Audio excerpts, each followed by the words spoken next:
College is often described as the best years of your life. From the outside, it looks straight out of a movie.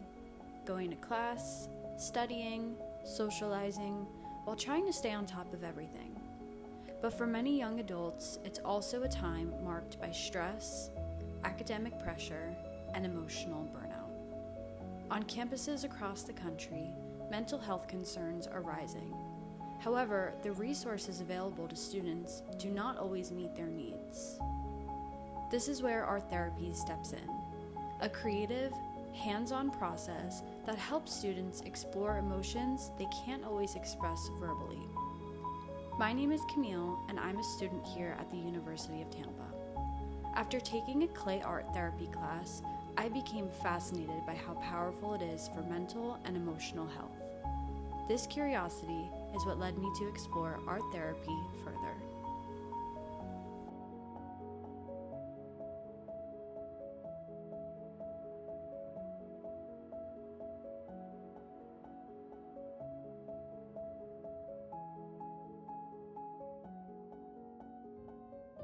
My research has brought up an important question. If clay therapy is so beneficial, why isn't it more accessible to students?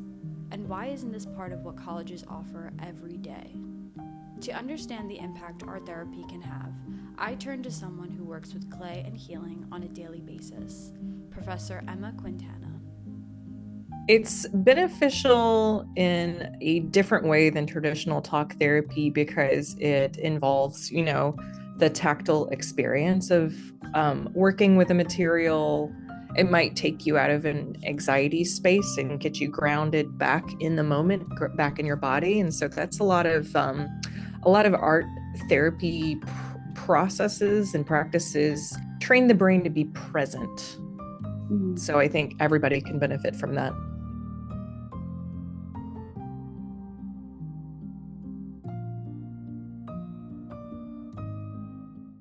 Hearing from a professional gave me a deeper understanding of how clay can support emotional well-being. I wanted to learn what this experience feels like from a student's perspective. One of my former classmates described it in a way that really stood out to me. The actual art itself, what you actually physically make, doesn't really matter. It's more so the feelings that are brought out, while thinking of it and actually making it and stuff like that. Mm-hmm. And I think if people focus more on that than the actual product that they're trying to finish, then they would actually get the benefits of what art therapy is trying to do. After speaking with both a professional and a fellow classmate, I wanted to see what would happen if I brought this process directly to the campus community. So, I hosted my own clay therapy session for students here at the University of Tampa. Before we began, each student identified something that was stressing them that day, an academic pressure, a personal worry, or anything weighing on their mind. Then, we each chose a single word that represented how we wanted to face or overcome that stress. Using that word as our guide, we created clay emotional shields, small pieces meant to symbolize protection, grounding, and calm in the middle of everything life throws at us. I thought it was fun. I feel like it was stress relieving, just playing with the clay and then thinking of my problems and finding kind of a solution. I feel like it would be helpful on campus.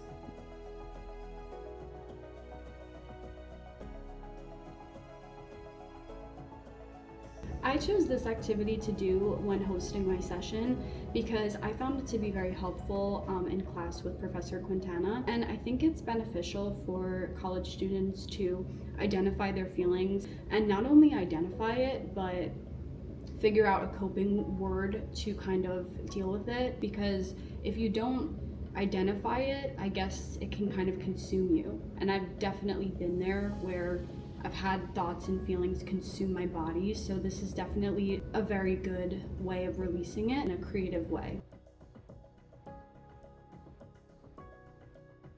Hosting this session brought everything full circle. I took what I learned from Professor Quintana and from my peers to create a space where students could slow down and create something meaningful. It also made me think about how beneficial it could be if art therapy were a more common outlet that students could turn to when they needed it. This research reminded me that the simplest practices can create the biggest shifts under the surface.